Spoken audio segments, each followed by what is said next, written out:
Okay, so sekarang saya tengok baru ada 12 orang.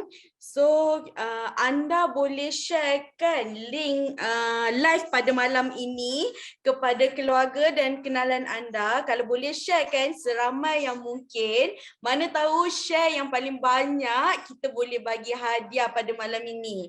Okay. Okay, so kita nak say hi dulu. Baru ada 11 orang. Okay, hai Kak Azrali, Siti Rama, Leonardo,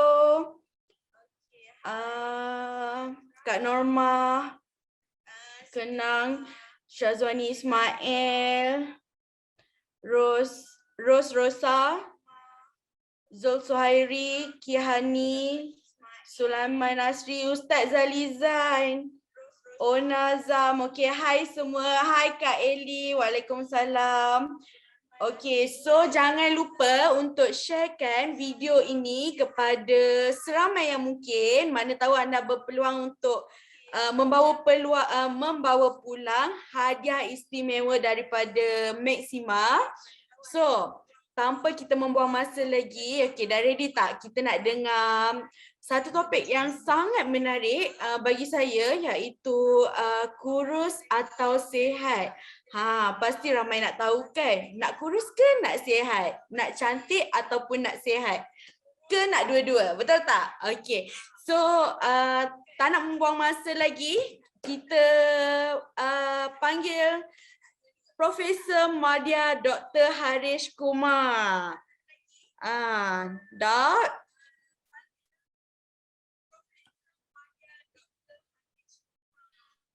Yeah, hello, hi Shazza. Hai Dok, selamat malam. Doktor sihat tak? Sihat. You want to start now or want to wait for 5 more minutes? Okay, doktor macam mana? Kita boleh start dah sekarang, doktor. I want to start now. Start early. Boleh. Okay. Thank you so much, Shazza. Welcome. Thank you. Okay, tuan-tuan dan puan-puan, hari ini kita mempunyai topik yang begitu menarik sekali ya. Tajuk topik pun lain dari yang lain, okay? Iaitu kurus atau sihat. Okay, that is the tajuk that we're going to do today. Okay, basically as we can see, okay, kurus atau sihat. Okay, inilah slide permulaan yang saya nak share dengan anda semua. Shazza, is clear enough? Yes. Okay, inilah ada orang rasa badan dia kurus tapi masih ada lemak yang bersembunyi di celah-celah organ yang penting seperti jantung, hati dan juga ginjal. Okay, now apakah ciri-ciri orang yang kurus ini? BMI dia normal, body mass index. Yang kedua, dia kelihatan kurus sahaja. Otot pun tak banyak, cepat letih. Buat kerja sedikit, senaman sedikit sudah letih. Okay, ia adalah tidak aktif dan ia kelihatan pucat. Okay, so this is the problem that we have. Ciri-ciri untuk orang yang kurus tetapi lemak masih tersembunyi di celah-celah organ seperti hati, jantung dan ginjal. Now, mengapa lemak berkumpul? Ini mungkin disebabkan oleh salah satu daripada faktor yang tersenarai di sini, iaitu yang pertama, makanan segera. Sekarang memang benar, a lot of makanan segera. Minuman yang manis, minuman berkarbonat yang manis, minuman dalam botol. Tidak aktif. Okey, stres. Stres akan menyebabkan lemak berkumpul dengan lebih banyak. Tidak cukup tidur. That is another problem. Merokok dan tidak suka makan fiber dalam bentuk sayur dan buah. Apakah risiko penyakit? Kita selalu ingat orang kurus macam mana boleh dapat penyakit. Tapi boleh. Mereka mempunyai risiko penyakit seperti kencing manis, seperti darah tinggi, penyakit jantung dan juga kolesterol. They have all these problems. Okay? So, inilah orang yang kurus di luar tetapi gemuk di dalam. Thin outside, fat inside. Okay? So ingat, memang benar. Kurus tidak semestinya sihat. That is the truth. Okay? It is very, very important. Okay? So kita memang ada ahli keluarga atau sanak saudara atau kawan yang kurus. Okay? Walaupun sentiasa makan dalam kuantiti yang banyak. Okay, mereka ini didapati langsing walaupun tidak bersenam dan pada masa yang sama mengamalkan pengambilan makanan dan minuman yang tidak berkhasiat. Now, pernahkah kita terfikir ke mana perginya makanan dan minuman yang tidak berkhasiat yang diambil oleh individu yang kekal kelihatan kurus ini? Bagaimana mereka boleh kekal langsing walaupun tidak menjaga makanan? Okay? So, apabila kita bercakap mengenai kurus versus sihat, ramai yang memilih kurus, okay? Tetapi ingat, orang yang kurus tidak semestinya sihat dan juga cergas. Ada yang kurus, okay, tetapi sakit, yes, okay, they are not well, dalam mereka tidak sihat, okay. So ada yang kurus tetapi tidak sihat, ada yang kurus tetapi muka pucat, tidak cukup makanan, that is the problem, okay. Ada yang kurus tetapi tahap kolesterol dalam darah adalah tinggi, this is very unhealthy, ya. Itulah sebab bila ada ada kempen-kempen kolesterol and everything, ada orang dia kurus tapi tengok tahap kolesterol begitu tinggi. Inilah apabila lemak didapati tersembunyi di dalam organ-organ, celah organ-organ seperti hati, ginjal dan juga jantung. Okay? And ada yang kurus tapi dalam badan ada banyak lemak. This is not good. This is very unhealthy as we can see. Okay? So, apa yang benar, fakta itu adalah tidak semestinya kurus itu sihat. Lemak yang mengelilingi organ penting seperti jantung, hati, buah pinggang, pankreas, okey, memang tidak dapat dilihat dengan mata kasar, tetapi ia adalah bahaya. Bahayanya adalah sama dengan lemak yang menjadi sebahagian bentuk badan orang gemuk. Okey. So kurus ini sebenarnya tidak bermaksud secara automatik anda tidak gemuk. Okey, mengikut data yang diperolehi, mereka yang mengekalkan berat badan melalui diet memiliki lebih banyak lemak walaupun pada mata kasar mereka kelihatan kurus. Okay? So remember, ramai orang yang kurus menganggap diri mereka sebagai sihat. Tetapi sebenarnya mereka tidak sihat kerana mereka masih mempunyai lemak tersembunyi di celah-celah organ penting seperti jantung, hati, ginjal dan juga pankreas. Okay? So, kebiasaan kurus atau gemuk ini boleh diukur dengan menentukan indeks jisim tubuh ataupun body mass index yang singkatannya adalah BMI. Okey, so macam mana nak kira BMI? Ia berdasarkan kepada berat badan dalam kilogram dibahagikan dengan ketinggian seseorang individu. Okey, squared kuasa 2. Okey. Now BMI seseorang bolehlah dikategorikan sebagai kurang berat badan, underweight, normal weight, berlebihan berat badan, overweight dan juga obese ataupun in the obese category. Okay, inilah dia 4 kategori yang ada bagi BMI seperti yang kita dapat melihat. Okay, this is a nice picture for you all. Kita dapat melihat di bawah 18.5 underweight, 18.5 hingga 24.9 normal. Ini ialah mereka yang overweight daripada 25 to 29.9, mereka daripada 30 to 35 obese dan 35 and above is extremely obese. So kita nak berada dalam warna hijau. All of us should be in warna hijau, iaitu BMI yang normal. Okay? So inilah dia kebenaran hidup, iaitu TOFI. Apa dia TOFI? TOFI bermaksud thin outside, fat inside. Okay, so ini memberikan ada orang yang badannya cepat naik sekiranya tidak menjaga pemakanan dan kurang bersenam. So that is the problem. Okay, so ini merupakan indikator yang boleh digunakan untuk memberi kita motivasi agar mengubah gaya hidup yang lebih sihat. Now, individu kurus dia berlainan sedikit. Walaupun tidak menjaga pemakanan dan kurang bersenam, mereka tetap kurus. Okay? Mereka mungkin mengalami keadaan TOFI iaitu thin outside, fat inside. Dalam bahasa Malaysia, kurus di luar, gemuk di dalam. Okay? Now, situasi TOFI ini menjelaskan mengapa orang kurus tidak semestinya sihat dan juga berisiko untuk mendapat penyakit metabolik. Ada orang mengatakan orang kurus tak boleh dapat penyakit. Ini tidak benar. Okey, kerana orang kurus yang TOFI, okey, boleh mendapat penyakit metabolik seperti kencing manis, darah tinggi, tinggi kolesterol, penyakit jantung dan juga stroke. Okey. And ada kebenarannya mengatakan bahawa orang yang mengidapi tofi, orang kurus yang mengidapi tofi, mereka mungkin tidak cergas, cepat letih, cepat penat, cepat lesu. Suruh berlari sedikit belum tentu mereka mampu. Okay, that is the problem. Bersenam sedikit sudah letih, penat. That is the problem. Okay. So, jika mahu kelihatan kurus, diet memang penting. Tetapi untuk menjadi kurus dan sihat, that is what we want. Bukan sahaja kurus tetapi kurus dan sihat, senaman adalah komponen gaya hidup yang penting.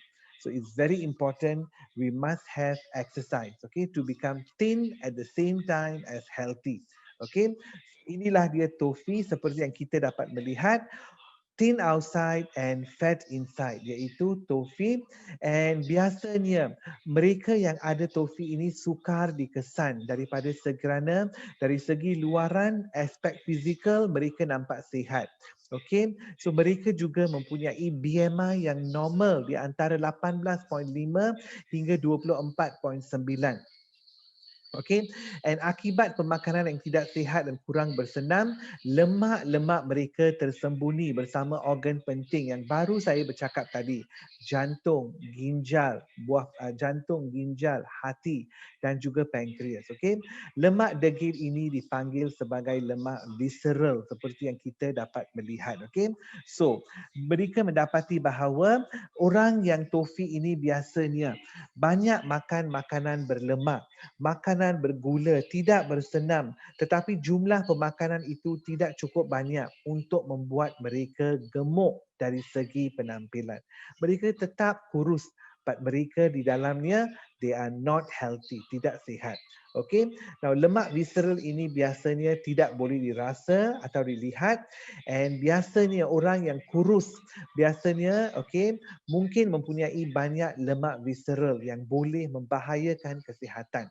Okay, and mereka yang memiliki jisim berat badan normal boleh juga mempunyai tahap lemak tersimpan yang memeranjatkan.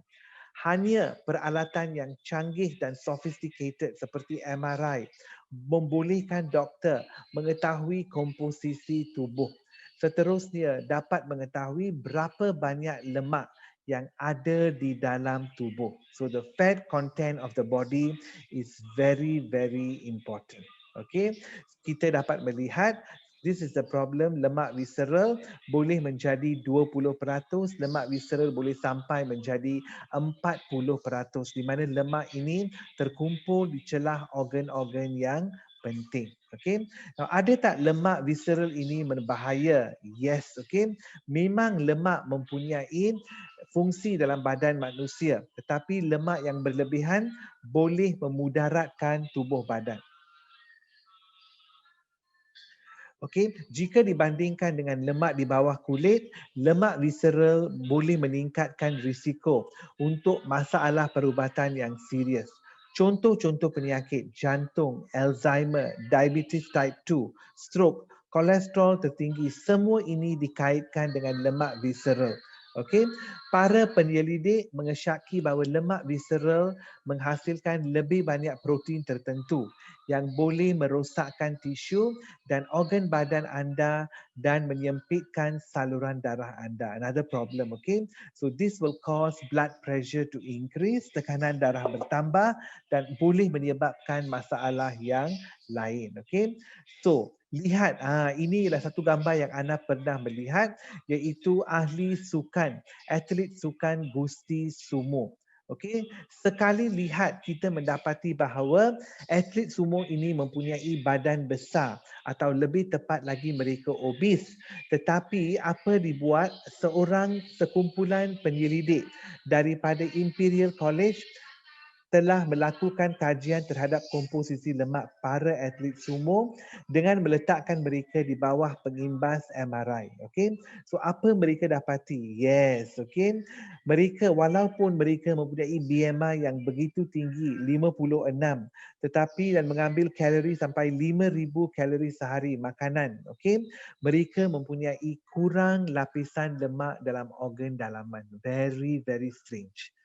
Lihat, tadi orang kurus tetapi BMI dia normal, tapi ada banyak lemak-lemak tersembunyi di dalam celah-celah organ yang penting. Here BMI tinggi tetapi mereka mempunyai kurang lapisan lemak pada organ-organ dalaman. So this is what happens. Okay.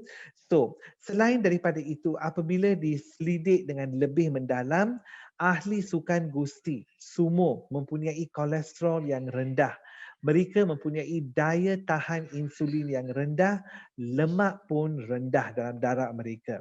So dalam erti kata yang lain, lemak mereka hampir keseluruhan adalah di bawah kulit. It's all beneath the skin. So dengan informasi ini, golongan yang sentiasa kelihatan kurus dan langsing sentiasa beringat bahawa mereka tetap perlu menjaga dua aspek. Satu pemakanan dan satu lagi gaya hidup. Okay? So kebanyakan golongan yang kurus ini seringkali tertipu dengan menyangka mereka sihat kerana badan mereka tidak membesar seperti rakan-rakan mereka yang lain. Okay? So very important. Okay?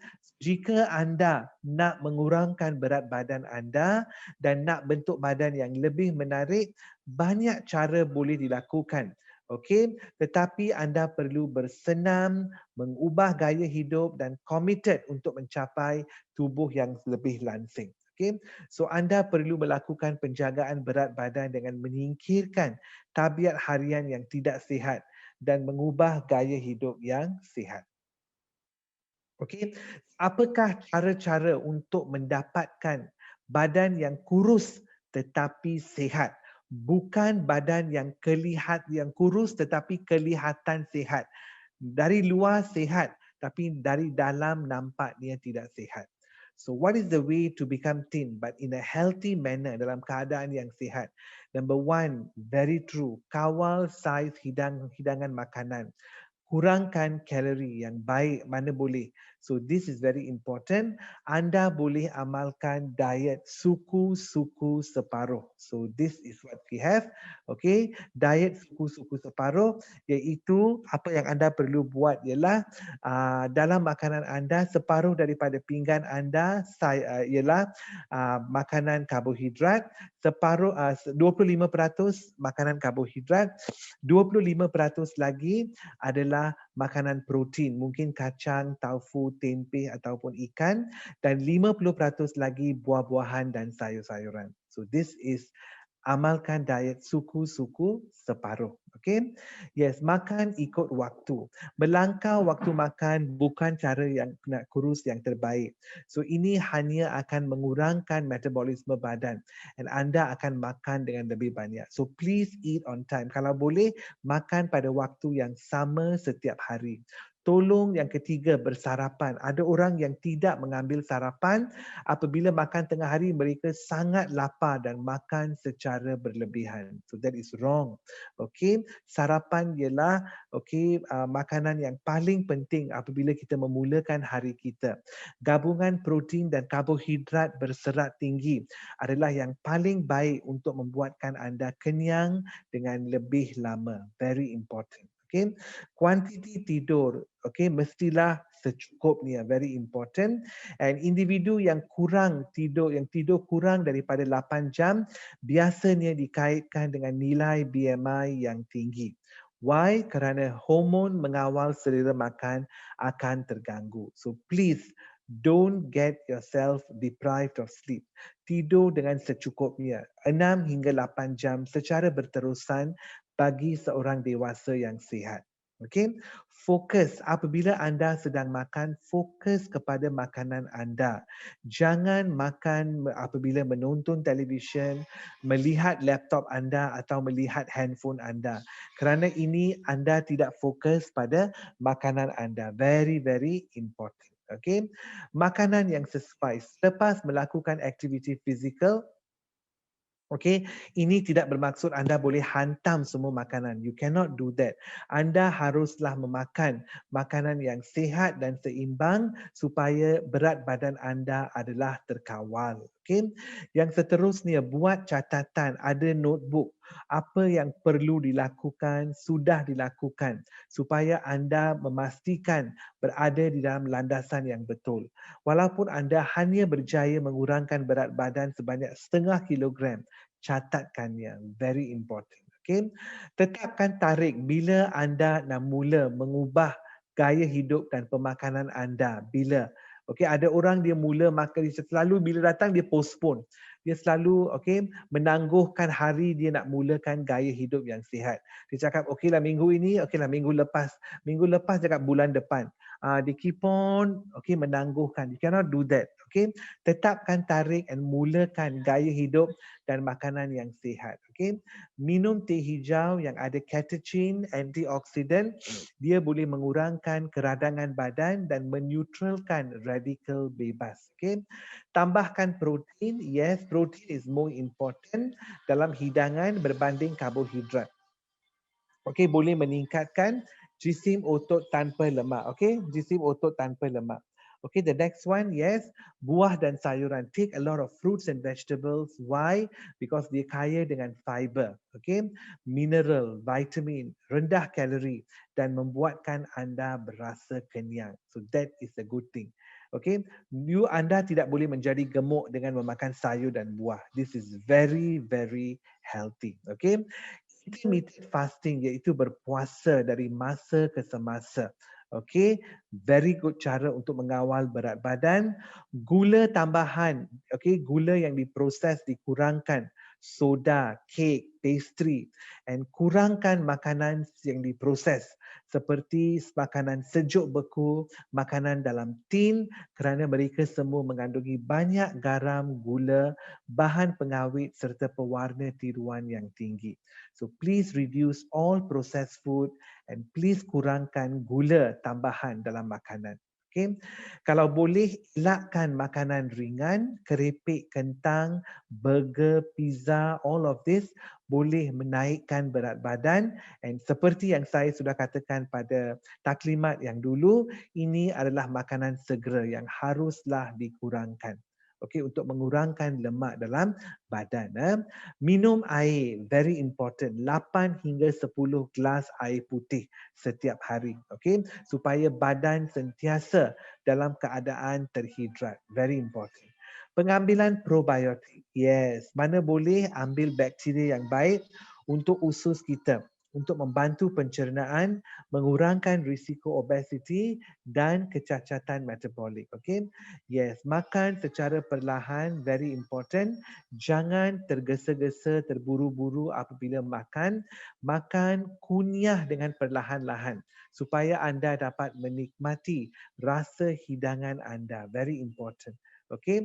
And apabila anda kunyah dengan makanan dengan baik dan makan secara perlahan, anda tidak akan makan secara berlebihan. Okay, snack. Okay, apabila anda nak mengambil snack tidaklah salah, tetapi anda harus mengambil snack yang betul. Ambil snack seperti buah.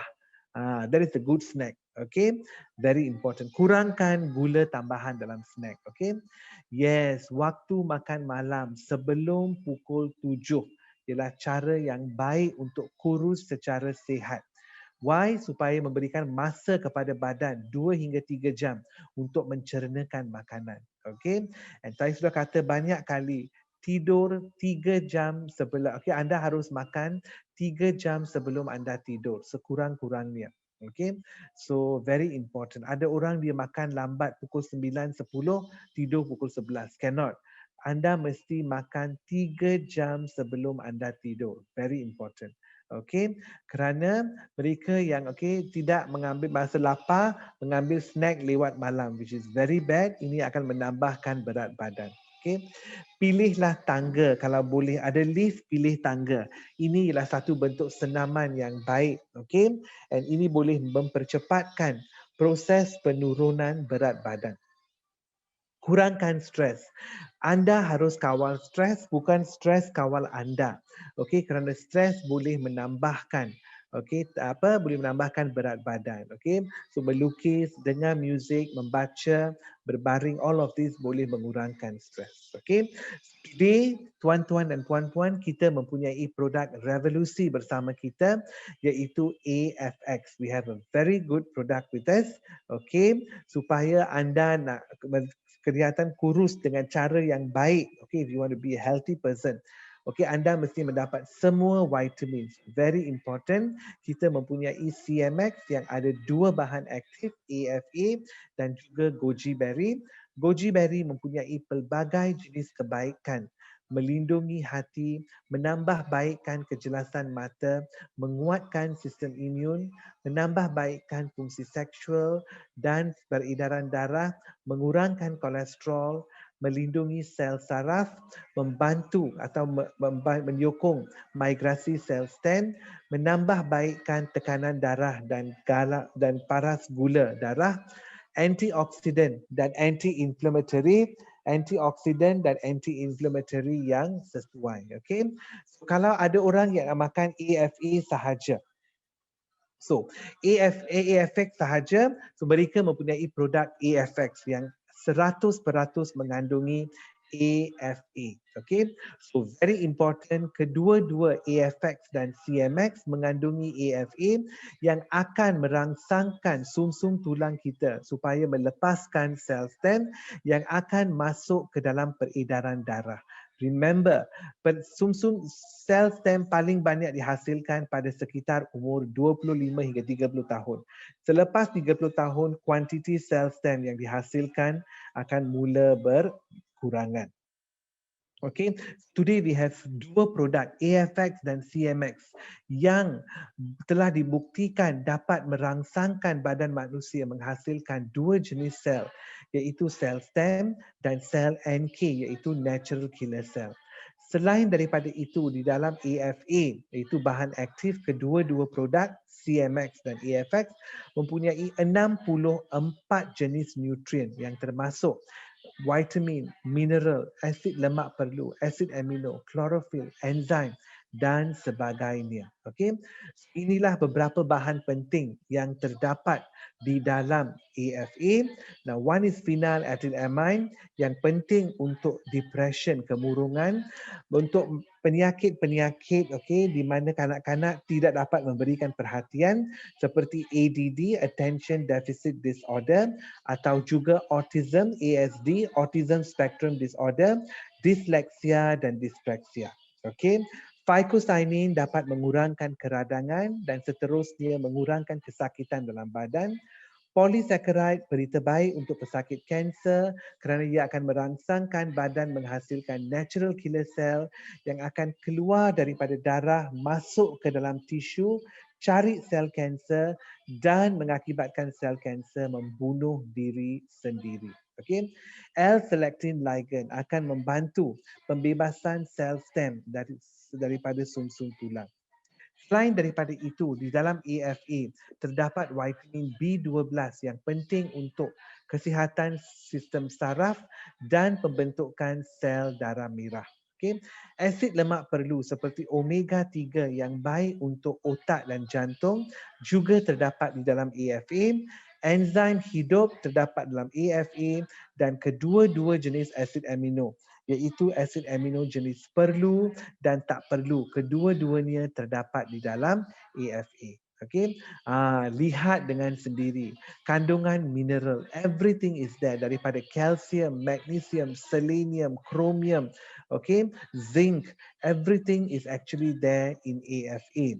Begitu juga dengan vitamin, daripada vitamin A, B, C, E, K, biotin, inositol, semuanya terdapat di dalam AFA seperti yang kita dapat melihat. Okay, and 97% daripada vitamin, mineral dan enzim yang terdapat dalam alga biru hijau, berita baik, mudah diserap oleh badan kita. So the absorption rate is quite high seperti yang kita dapat melihat. Okay, and kandungan klorofil dalam AFA adalah salah satu yang paling tinggi, iaitu 300 mg di dalam AFA, lebih tinggi daripada rakan-rakan lainnya seperti spirulina dan juga chlorella.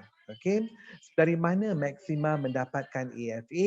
Maxima mendapatkan AFA daripada Tasik Klamath di Oregon, Amerika Syarikat. Very important yang dituai pada musim panas.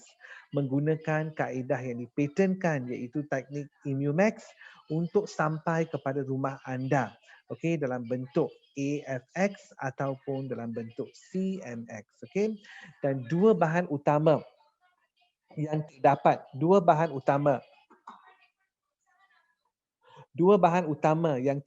di dalam AFX adalah dua bahan utama yang terdapat di AFX adalah L-selectin ligand dan juga polisakarida. Inilah dua bahan utama yang terdapat. Okay, and kebenarannya apabila anda mengambil 3 kapsul AFX ataupun 1 vial CMX, anda telah sebenarnya memakan 1 gram ekstrak AFA. Okay, dan ini akan menyebabkan pertambahan dalam pembebasan sel stem dewasa sebanyak 25 hingga 30% dalam tempoh 1 jam pengambilan. Dan ini bersamaan dengan pengambilan, dengan pembebasan 3 hingga 4 juta sel stem yang baru. Okay, so jangan melepaskan peluang, sertai kami sekarang, and remember, apa yang penting ialah kurus dan sihat. Bukan kurus, nampak kurus tetapi badan tak sihat. We do not want that. Kita nak orang yang kurus tetapi sihat. Ramai orang di luar kurus tetapi di dalam badan ada banyak lemak, ada banyak penyakit. We do not want to have that. So very important. Kita nak kurus dan sihat, bukan kurus tetapi kelihatan sihat. We do not want that. And dengan kata-kata itu, saya mengakhiri presentasi saya and I kembali kepada Miss Syaza. Back to you, Syaza. Okay, thank you so much, Doktor. Saya ada soalan. Okay, macam mana kalau kita menjaga pemakanan kita, but then kita tak boleh nak skip kafein? Ada keburukan tak kalau macam satu hari tak boleh nak skip kafein? Kafein ialah macam anda akan menjadi ketagih kepada kafein. You will become addicted to caffeine. So apa yang anda harus buat ialah anda harus mengurangkan pengambilan kafein. Satu kali berhenti susah. Kalau anda nak mengurangkan, anda mesti mengurangkan kuantiti yang diminum setiap hari. Mula-mula ni anda mungkin mengambil 3 gelas kopi setiap hari. So mula-mula anda kurangkan daripada 3 you go to 2 gelas. Slowly. Anda tidak boleh memberhentikan satu kali because this is addiction. Ini merupakan satu ketagihan. Okay? Tetapi kafein tidak menjadikan anda gemuk. It doesn't make you fat. Okay? Caffeine is just an addiction. Ada orang mesti minum kopi. Kalau tak minum kopi, hari belum bermula lagi. Tak boleh. They must have their coffee. Baru otak berjalan, baru hari bermula, baru laptop berjalan. So it's very important. So this is a kind of addiction. Okay? If you want to stop, you must do it very slowly, beransur-ansur and gradually. Tapi kalau satu hari sekali, okay lah It's kan? okay. It's okay. one to two cups of coffee a day is okay. Shouldn't be a problem. Okay?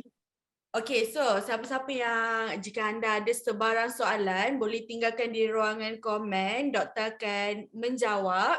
Kita akan baca, kita ada satu soalan daripada Puan Saumi. Okay, klien tanya, umur 64 tahun, perempuan, nak tambah berat badan. Berat badannya 43 kilo, nak tambah berat badan. Apa solusi yang boleh diambil? AFX sesuai makan berapa kapsul? AFX boleh dimakan kalau nak tambah 64 tahun tak ada masalah kesihatan, there's no medical problems, anda boleh mengambil 1 ataupun 2 dos AFX, iaitu sama ada 3 kapsul AFX setiap hari pada waktu pagi ataupun 3 kapsul AFX pagi, 3 kapsul AFX malam, 2 kali sehari. And anda boleh makan, tapi jangan makan secara tidak sihat. Ini tidak bermaksud anda hantam semua makanan berminyak. You have to eat carefully. Tapi anda boleh makan makanan dengan kalori yang tinggi sedikit. Orang yang biasa makan di Malaysia, orang yang sihat, makan 2,300 hingga 2,500 kalori. So that is very important. Okay, so you can eat at the same time makan protein yang sihat. Okay, makan protein yang sihat. Okay, dan juga makan protein yang sihat dan juga pada masa yang sama, karbohidrat yang sihat. Kerana karbohidrat yang sihat yang ada serat akan mengenyangkan badan kita. Okay, so you can take all of this, shouldn't be a problem, and you can always take this AFX. 3 kapsul pagi, 3 kapsul malam shouldn't be a problem. Okay, so that is the petua. So maybe 64 tahun lah sekarang, umur berapa? 64 tahun tak? Tapi badan sihat lah, no problem. Mungkinlah dia tak Okay. bagi tahu. Okay. Shouldn't be a problem. Yeah. Okey, so saya harap terjawablah soalan Kak Saumi. Okey, daripada Suyah Cik Awang. Hi Prof, bolehkah pesakit SLE dan pesakit glaukoma mengambil AFX? Pesakit SLE dan glaukoma hanya boleh mengambil AFX di bawah konsultasi doktor. You have to consult your doctor first. Okay, because SLE ialah penyakit di mana sistem imun menjadi terlampau aktif sehingga menyerang badan kita sendiri. So those who have got SLE and glaucoma, it will be best if you can consult your doctor and ask your doctor, can I take AFX? Okay. Okay, so next question. Kalau saya tak diet tapi saya workout kuat setiap hari, boleh ke? Kalau anda workout kuat, very good. Anda membakar banyak kalori. Tetapi jangan selepas workout you hantam semua makanan. Don't do that. Ini maksud perkara yang sama, then. You hilang semua kalori susah-susah, kemudian you hantam semua makanan satu kali, masuk kalori balik dalam badan. So you mesti bakar kalori, tapi selepas you exercise, makan dengan terkawal. Iaitu 2,000 hingga 2,500 kalori setiap hari. You have to eat in a healthy manner. A lot of fruits and vegetables, bijirin, karbohidrat. This is what you should do. Okay? Okay. Daripada Mr. Tam, Dr. Harish boleh ulang sekali bahagian protein, karbohidrat dan lain-lain dalam satu hidangan? Yes, orang yang ada, mereka yang makan secara sihat, satu pinggan 50% daripada pinggan haruslah buah-buahan dan sayur-sayuran. That's a lot. 50% must be fruits and vegetable. 25% lagi karbohidrat dalam bentuk nasi ke, dalam bentuk capati ke, dalam bentuk tosai ke apa. And 25% lagi protein dalam bentuk taufu ke, dalam bentuk tempe ke, dalam bentuk ikan ke. Okay, so you have to have 25% protein, 25% karbohidrat, 50% sayur-sayur dan buah. That is suku separuh. Okay, so saya harap terjawablah pertanyaan Mr. Tam. Okay, so jika ada lagi soalan boleh tinggal. Okay, ada lagi soalan. Kalau saya diet je tapi tak bersenam, tak apa kan? Cannot. You have to diet and also bersenam. Kalau you nak mengurangkan berat badan dalam keadaan yang sihat, anda harus melakukan kedua-duanya. You must diet, makanan yang baik dan terkawal, and pada masa yang sama, exercise is very important. Setengah jam sehari pun boleh. Setengah jam sehari dalam 1 minggu 5 kali. Very good already, boleh. Okay?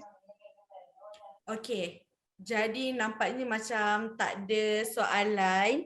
Okey doktor, apa kata kalau kita buka satu soalan? Nampaknya dekat sini ada soalan daripada Miss Mira. Okey, mungkin Miss Mira boleh buat pertanyaan? Miss Mira? Okey, tak apa. Macam mana kalau susah nak buang air besar? Miss Mira. Miss Mira, susah nak buang air besar is sembelit. Constipation. Okay, very easy. Minum 8 hingga 10 gelas air setiap hari. Number 1, make sure anda makan makanan berserat atau fiber. Macam mana nak mendapatkan makanan fiber? buah-buah dan sayur. Eat a lot of fruits and vegetable. Anda mendapat banyak fiber atau serat. Okey. Setiap malam kalau boleh makan prunes. Ada jual prunes dekat kedai kek, ada jual prunes. Beli prunes makan. 2 biji setiap malam. Pada hari yang berikutnya, anda akan membuang air besar dengan lancar dan sempurna. Okay, the main thing here is fiber. Okay. Okay. So, jika tiada lagi soalan, Dok, apa kata kalau kita buka satu soalan daripada kita tengok sama ada mereka ni memberi perhatian ataupun tak.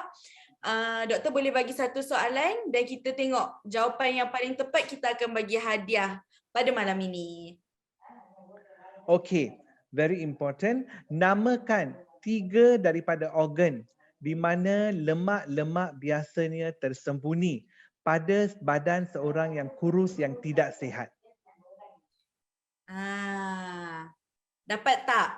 Namakan 3 organ dalam badan 3 di mana organ. lemak tersembunyi dalam seseorang badan kurus yang tidak sihat. Okey. Siapa ada jawapan, boleh tinggalkan dekat ruangan komen.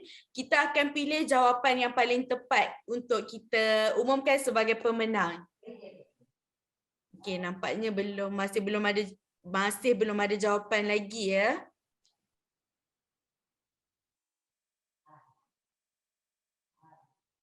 Okey, daripada Mr. Tam, ginjal, hati, pankreas. Betul, Ken, boleh. Ginjal, hati, Faham. pankreas, boleh, betul. Okay, congrats Mr. Tam. Okay, Mr. Tam menang lagi. So, jika tiada apa-apa soalan dan pertanyaan, saya ucapkan terima kasih kepada Profesor Madya Dr. Harish Kumar. Thank you so much. Topik yang sangat menarik pada malam ini.